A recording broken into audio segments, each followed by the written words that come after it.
আইনি প্রধানের সাথে আমাদের দীর্ঘ সময় বর্তমান পরিস্থিতি এবং অন্তর্বর্তীকালীন সরকার নিয়ে আলোচনা হয়েছে।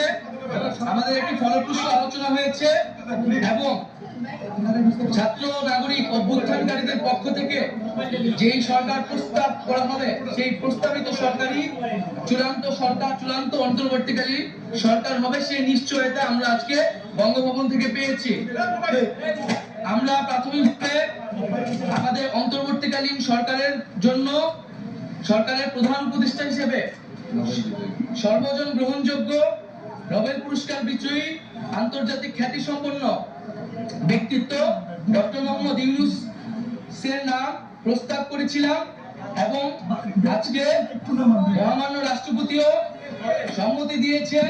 ডক্টর মোহাম্মদ ইউনূসকে প্রধান করে অন্তর্বর্তীকালীন সরকার দ্রুত সময়ের মধ্যে